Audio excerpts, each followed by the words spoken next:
25শে বৈশাখ বাঙালির প্রিয় ঠাকুরের জন্মদিন। আর সেদিনই ছিল আমাদের স্বরবর্ণ ব্যঞ্জন বর্ণের অষ্টম জন্মদিন। নমস্কার। আজ শুধু যে কবিগুরু রবীন্দ্রনাথ ঠাকুরের জন্মদিন তা নয়, তার সাথে স্বরবর্ণ ব্যঞ্জনবর্ণের অষ্টম জন্মদিন। আমাদের অনুষ্ঠানের আনুষ্ঠানিক শুভ সূচনা করবেন কাজল সুর। আমাদের মধ্যে আবহের বিশিষ্ট বাচিক শিল্পী এবং কবি শুভ্র সেন আজ অনুষ্ঠানের শুভ সূচনা করবে কবি।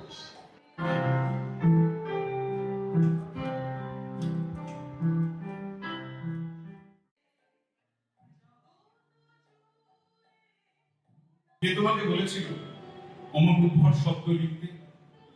ধূপের গন্ধে বম করছে গোটা বাড়ি, রেকর্ডের গান বাজছে, আমি তোমার সঙ্গে বেঁধেছি আমার প্রাণ।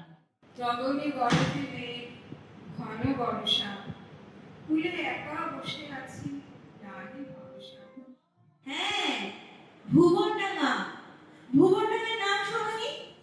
কবিগুরু রবীন্দ্রনাথ ঠাকুরের দুষ্টু, তোমার কাছে আমি দুষ্টু, ভালো যে আর সবাই। বলে বাবা নাকি তাল গাছের মতো বড়। তুই আমাকে তাল গাছ সম্পর্কে শোনাতে পারবি? শোনাতে দেখি তাল গাছ। তাল গাছ এক পায়ে দাঁড়িয়ে সব গাছ ছায়। জগৎ জুড়ে উদার সুরে আনন্দ গান গাছে। সেই আনন্দ গান বেজে উঠুক আমাদের সবার মনে, সবার চেতনার মাঝে। এই কামনা নিয়ে শুরু করছি আজ আমাদের নিবেদন, জগৎ জুড়ে উদার সুরে আনন্দ গান গাছে।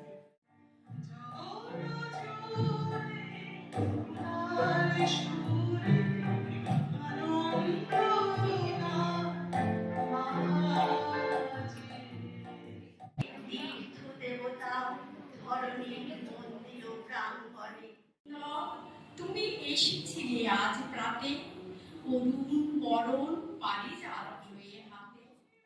আনন্দের স্বাগত থেকে এসেছে আজ গান, ডাক ধরে আজ বসলে সবাই, টান রে সবাই টান। চাইবো আমি তোমারই চাই, তোমায় আমি চাই। আকাশ তলে উঠে উঠে আলো সুন্দর, পাপড়িগুলি